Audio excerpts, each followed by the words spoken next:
오늘 솔로몬의 대적들이라는 말씀의 제목을 가지고 함께 은혜를 나누려고 합니다. 여러분 솔로몬 하면 생각나는 것이 있으십니까? 솔로몬, 지혜, 또 뭐가 있습니까? 성전을 건축한 왕. 또 있으십니까? 지혜를 주셨을 때 지혜와 함께 또 이것도 주셨습니다. 부귀 영화를 주셨습니다. 이스라엘 역사를 살펴볼 때에 솔로몬처럼 화려한 업적을 쌓은 사람, 또 화려하게 많은 것, 모든 영화를 누렸던 사람도 없습니다. 가장 호화로운 왕궁과 성전을 지었습니다. 그리고 그는 도성을 확장시키고 성벽도 든든히 쌓았습니다. 뿐만 아니라 모든 권력을 강화했고 수많은 무기와 마차들을 만들었습니다. 그는 무역과 조공과 세금을 통해서 엄청난 부를 쌓았습니다. 그리고 무려 700명의 아내와 300명의 첩을 거느렸던 사람입니다. 또 그는 매우 지혜로운 자의 삶을 살아가며 존경을 받고 주변의 나라들과 많은 사람들이 그의 지혜를 배우려고 그를 찾아오곤 했었습니다. 오늘 그랬던 솔로몬인데 또 이스라엘 역사를 바라보면 솔로몬만큼 큰 과오를 남긴 사람도 드뭅니다. 그는 강제 부역과 강제 징수, 차별 정책들을 통해서 백성들의 원성을 쌓아갔습니다. 그리고 더욱 큰 문제는 무엇이었냐? 그는 이방 여인들과 결혼하고 자유롭게 무역하면서 외국의 풍습과 우상들을 많이 끌어들였습니다. 그런 여러 가지 이유들을 통해서 그의 사후에 이스라엘은 결국 남과 북으로 분단되는 아픔을 경험합니다. 서로 반목하고 갈등하게 되는 불행한 역사가 그 이후로 오랫동안 계속해서 진행되었습니다. 이스라엘의 역사가들은 솔로몬을 실패한 왕으로 그립니다. 그런데 비단 이스라엘 역사가들뿐만 아니라 솔로몬 역시 자신의 말년에 자신의 지난 시절들을 회고하면서 이렇게 고백합니다. 내가 누렸던 영화와 모든 행복이 구름을 잡는 것처럼 헛되었고 바람처럼 헛된 것이었다라고 고백합니다.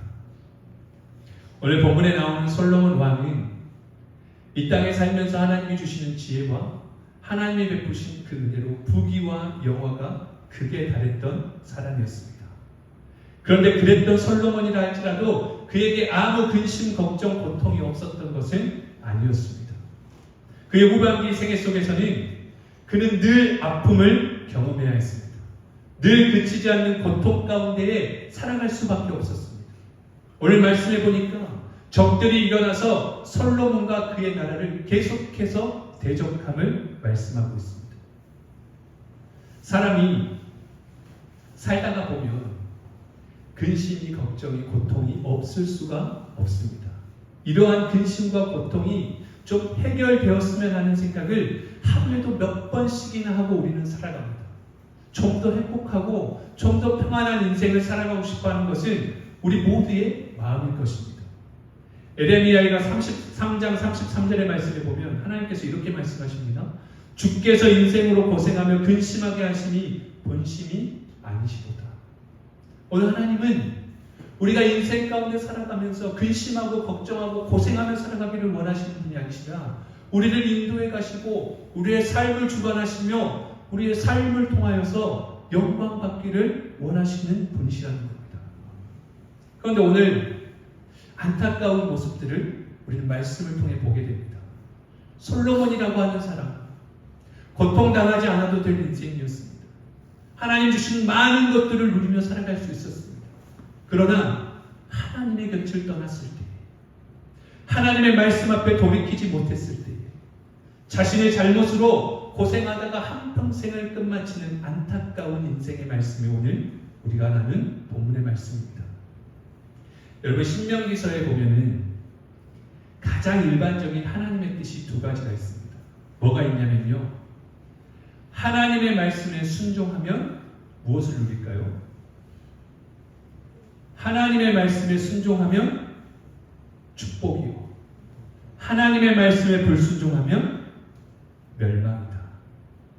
여러분 기억하셔야 됩니다.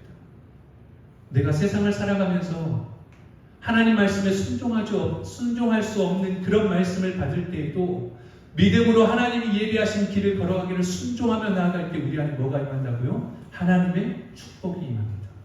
그러나 하나님의 말씀이 우리의 삶 가운데 들어왔고 우리의 귀에 들렸음에도 우리가 변화되지 않는 삶을 여전히 살아간다면 우리의 생각으로는 결코 이룰 수 없고 멸망의 길로 나아갈 수밖에 없다는 것입니다. 오늘 그 사실을 기억하면서 하나님의 말씀을 함께 나눌 때에 우리가 하나님의 말씀 앞에 믿음으로 회복되는 은혜가 있기를 간절히 소망합니다. 오늘 본문이 솔로몬의 인생이 우리에게 그런 모습을 보여주는데요. 11장의 말씀에 보면 우리가 읽지는 않았지만 솔로몬이 바로의 딸과 그리고 이방의 많은 여인들을 사랑하였다라고 기록되어 있습니다. 그러면서 거기에 소제목을 뭐라고 이렇게 붙여놨냐면요. 그의 마음이 여호와를 떠났다. 그의 마음이 여호와를 떠났다는 것입니다. 그 말은 고로 하나님의 말씀 앞에 더 이상 살아가는 삶이 아니라는 것입니다. 여러분 이렇게 되면 어떻게 된다고요? 멸망의 길로 걸어갈 수밖에 없다는 것이죠. 오늘 저와 여러분의 삶을 돌아볼 수 있기를 원합니다. 나는 하나님의 마음을 떠나 살아가고 있는 삶인지 아니면 나는 여전히 연약하고 부족하지만 그래도 말씀 안에 살아가기를 몸부림치며 살아가고 있는지. 여러분 우리가 살아갈 때 삶의 어려운 일들을 만나면 하나님 앞에 나가 하나님을 부르짖습니다. 하나님의 도우심을 간절히 구합니다. 그때만큼 열심으로 하나님을 부를 때가 없습니다. 그런데 우리의 형편이 나아지고 내가 원하는 일들을 이루어지고 그 모든 것들을 누리게 되었을 때 우리는 세상으로 눈을 돌릴 수밖에 없는 연약한 모습들을 발견하게 됩니다. 솔로몬이 그랬습니다. 수많은 것들을 누리고 많은 여인들을 누리고 모든 것들을 누리며 살아가다 보니까 이제 그의 마음 가운데에 하나님의 말씀이 들리질 않습니다. 하나님의 말씀이 그 삶을 주관하지 못하게 합니다. 그래서 다른 쪽으로 마음이 돌아가 버립니다. 하나님의 말씀을 떠나면요. 그래서 내가 더 잘 살 수 있을 것 같지만요. 우리의 영적인 것들이 묻어내지고 우리의 영적인 안목이 줄어들 때에 우리는 실패를 경험할 수밖에 없습니다. 여기에 솔로몬의 문제가 있었죠. 모든 것이 잘 되지고 모든 것이 여유롭고 넉넉할 때에 더욱더 하나님의 말씀 앞에 섰어야 하는데도 그렇게 하지 못했다는 것입니다. 어떤 신학교 교수님이 방학을 맞이해서 이제 집으로 돌아가는 이제 학생에게 이렇게 질문을 한번 했답니다. 지금 당장에 천국에 갈 수 있다면 천국에 갈래? 아니면 집에 갈래? 라고 물었답니다. 여러분 지금 당장 천국에 갈래? 아니면 집에 갈래? 라고 물었다면 어디로 간다고 하시겠습니까? 집이요. 지금 아직 천국 가기는 좀 이르다고 생각할 수도 있잖아요. 그런데 이 학생도요 그렇게 이야기를 하더래요. 천국 가기 전에 아무래도 집에 먼저 가서 둘러보고 가야 할 것 같습니다 라고 이야기를 하는 거예요. 그런데 여러분 예수님께서 우리에게 분명하게 말씀하실 때 뭐라고 말씀하셨냐면 한 사람이 두 주인을 섬길 수 없다라고 말씀하셨습니다. 한 사람이 두 주인을 섬길 수 없다는 것은 하나님과 세상을 겸하여서 섬기며 살아갈 수 없다는 것입니다. 우리는 분리되어서 하나님과 세상을 저울질하는 삶이 아니라 하나님의 나라를 소망하고 살아가야 하는 인생들이라는 것입니다. 여러분 부자 청년이 예수님을 따르겠다고 찾아왔었지만 그 모든 소유를 팔고 나를 따르라고 했을 때 뭐라고 기록합니까? 그 마음에 근심하더라는 것입니다. 여전히 세상의 것들로 나를 채우고 살아가는 삶에는 하나님의 능력이 나타날 수 없습니다. 여러분 내가 주인 삼는 삶이 오직 여호와 하나님이 되는 삶이 되시기를 주님의 이름으로 축복합니다. 신앙인들을 바라보면요 너무나 마음 아플 때가 있어요. 어떨 때가 있냐면요 가끔 전화를 하십니다. 대학 수험생들 수능을 앞두고 있는 학생들은요 1학기 때는 그래도 교회 예배를 드리게 하는데요 2학기가 되고 곧 시간이 다가오잖아요. 그러면 잠시 후 신앙생활을 멈추게 합니다. 그것이 부모들의 모습입니다. 우리가 일이 잘 되고 사업이 잘 되고 직장에서 일을 하다 보면 주일 성수를 쉽게 포기해버릴 때가 너무나도 많습니다. 세상이 주는 것들을 쫓아 살아가다 보니까 하나님을 섬기는 일이 뒷전이 될 때가 너무나도 많은 것이 오늘 하나님을 믿는 믿음으로 살아간다고 고백하는 우리 연약한 그리스도인들의 모습이라는 것입니다. 여러분, 예수님의 이 경고의 말씀을 결코 잊지 않으시기를 바랍니다. 오늘 우리의 인생에 두 주인이 있을 수가 없음을, 오직 우리는 영원한 천국과 우리를 인도하시는 주님을 주인으로 삼고 살아가기를 결단할 수 있기를 간절히 소망합니다. 솔로몬이요, 그렇게 이방 여인들을 사랑하게 되었습니다. 그랬더니 어떤 일들이 벌어지냐? 자연스럽게 이방 여인들이 궁전으로 들어갑니다. 그런데 그들만 오냐? 그런 것이 아니죠. 자기 자신들의 궁전에 자기의 신들을 드러놓기 시작합니다. 솔로몬이 여호와 앞에서 악을 행하여 자기 척들을 위해서 이방 산당을 만들어 주었다라고 성경은 계속해서 기록합니다. 여러분, 영적으로 어두워져 있는 상태에서는요, 내가 하는 일이 어떤 일인지조차 모르고 이렇게 하게 되는 것입니다. 악을 행하는 것입니다. 이방 산당을 만들어 주는 것입니다. 성경은 계속해서 그렇게 기록합니다. 그런데 여러분, 하나님은 그 솔로몬을 주목하셨습니다. 그리고 기억하셨습니다. 그래서 솔로몬에게 2번씩이나 나타나셔서 하나님께서 말씀하십니다. 여러분, 이것이 은혜인 줄로 믿습니다. 내가 영적으로 어두워져서 분별하지 못하고 세상의 것들로 악을 행하며 그것으로 성공하는 인생으로 살아가고 있을 때에 내 뜻을 돌이키기 위해 하나님의 말씀이 들린다는 것, 그것이 은혜인 줄로 믿습니다. 그렇다면 여러분, 그 말씀이 하나님의 말씀을 우리에게 들렸을 때 우리는 어떤 결단을 해야 할까요? 즉시 돌이킬 수 있어야 합니다.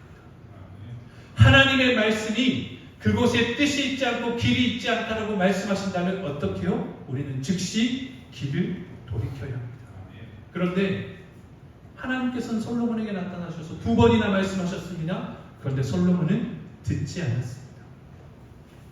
여러분, 사람은 누구나 살아가면서 실수할 수 있습니다.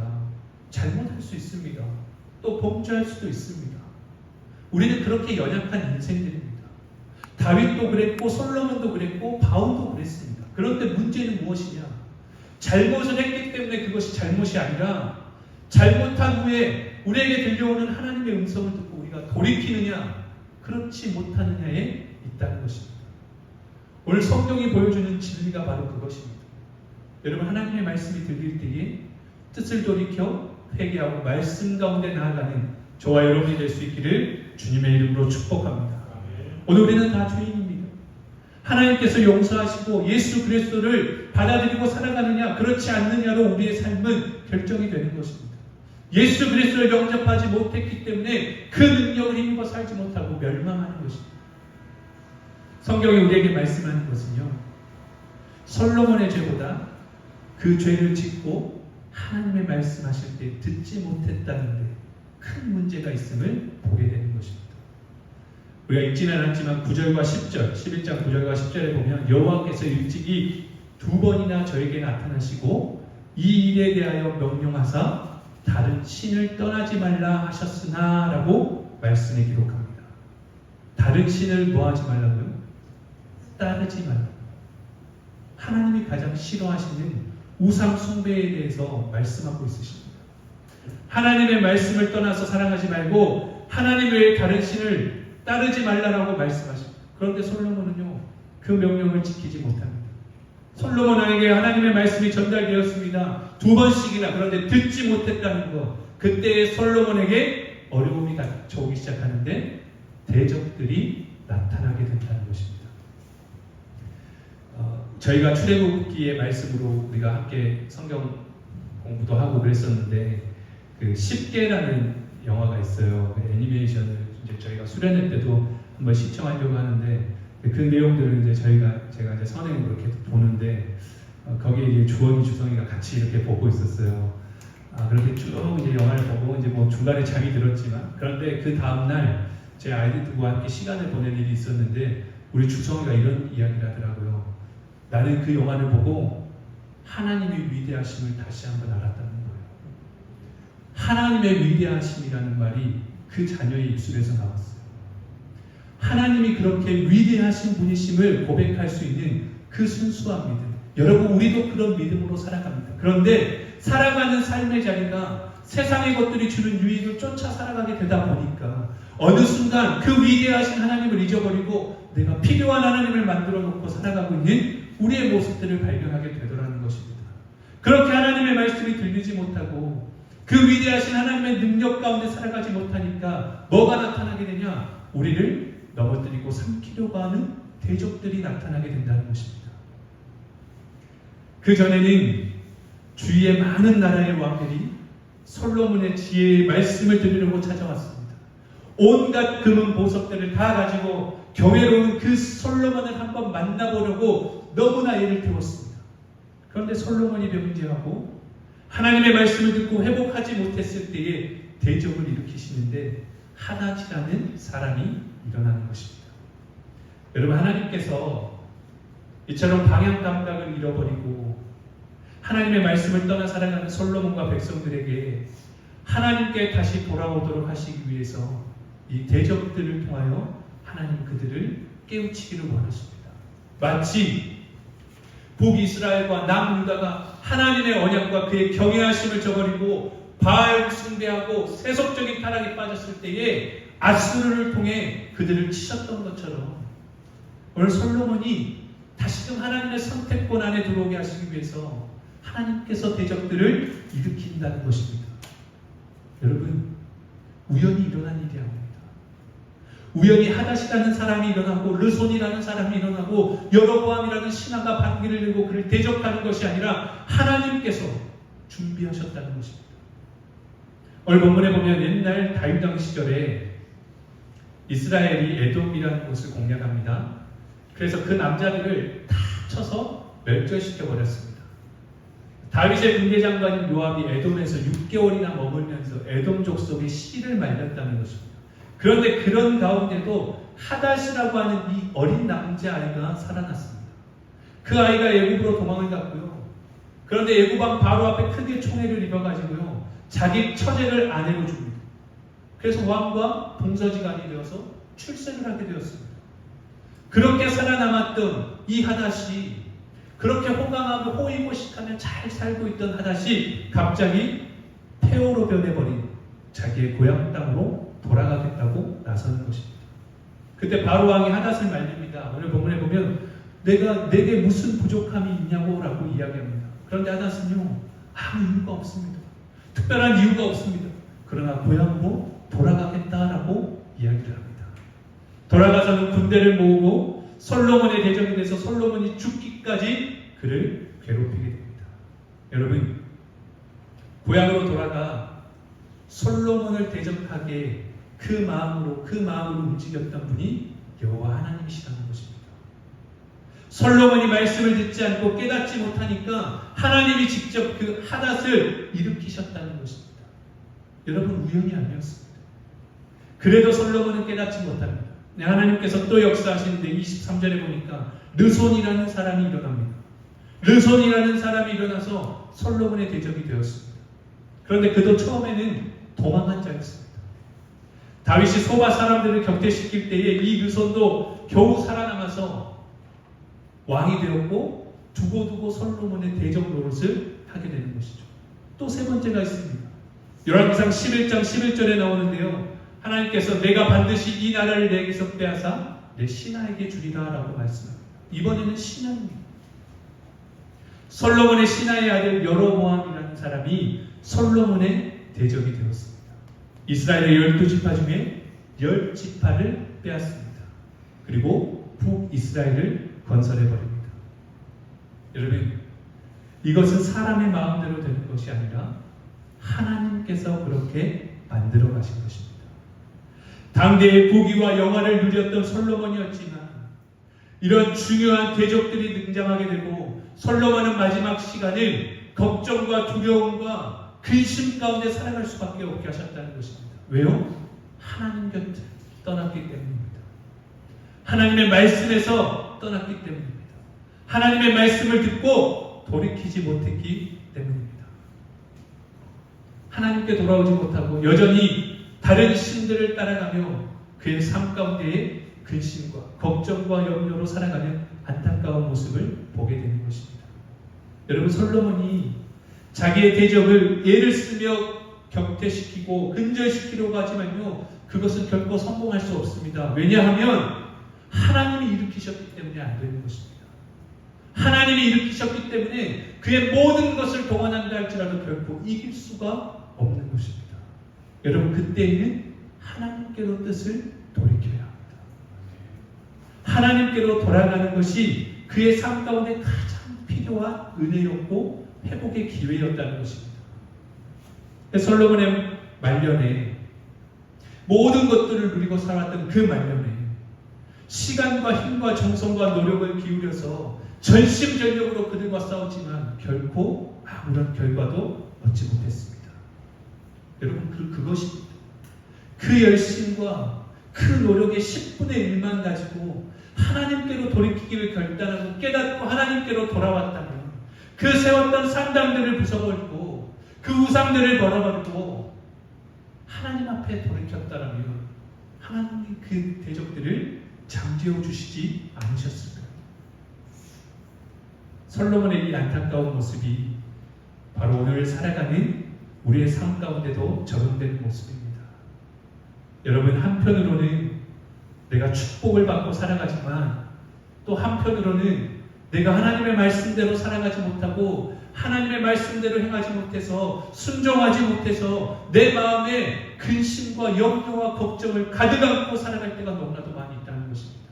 아픔이 떠나지 않는 상태에서 우리의 삶을 살아갈 때가 너무나 많이 있다는 것입니다. 그 모든 문제들을 해결해버리고 내 모든 시간과 열정과 모든 것을 쏟아바치지만 그 대적의 문제를 해결해보려고 하지만 결국 근본적인 문제를 해결하지 않으면 결과는 뻔하다는 것입니다. 하나님의 말씀 앞에 돌이키는 은혜가 있기를 주님의 이름으로 축복합니다. 하나님은 먼저 말씀을 주셨습니다. 여러 번 말씀하셨습니다. 그런데 깨닫지 못했습니다. 그때 하닷을 일으켰고 르손을 일으켰고 여로보암을 일으켜서 하나님은 그를 깨닫게 하셨습니다. 혹시 지금 내게 있는 어려움과 근심과 문제와 고통들이 오늘 내가 하나님의 말씀을 들었지만 그 말씀대로 순종하지 못하고 그 말씀으로 돌이키지 못하고 회복하지 못해서 하나님께서 주시는 그 아픔과 그 채찍과 그 상처로 살아가고 있는 분들이 있으시다면 오늘 모든 문제 해결이 하나님 손에 있음을 기억하고 하나님의 돌이키는 은혜가 있기를 주님의 이름으로 축복합니다. 결코 우리의 인생에서 헛된 우물을 파느라 시간과 노력을 낭비하지 않고 오늘 우리에게 주신 하나님의 말씀을 바로 듣고 깨달아서 그 말씀을 사모하며 나아가고 순종하며 나아갈 때에 우리의 모든 문제가 해결되는 우리의 인생이 하나님 주시는 그 풍요로운 은혜를 누리고 하나님 영광 가운데 하나님을 기쁘시게 드리는 삶이 될 수 있기를 주님의 이름으로 간절히 소망합니다. 사랑하는 여러분, 오늘 솔로몬의 삶을 돌아보면서 내 마음과 또 내 목적과 내 삶의 방향을 다시 한번 하나님께로 집중하기를 결단하시기를 주님의 이름으로 축복합니다. 오늘 우리의 시선이 날마다 하나님께 향하고 하나님의 말씀을 듣고 그 말씀의 마음을 돌이키고 살아계신 하나님, 일하시는 하나님, 그 하나님의 능력으로 날마다 승리하는 삶을 살아가는 사랑하는 물된 동산의 가족들이 되시기를 주님의 이름으로 간절히 소망합니다.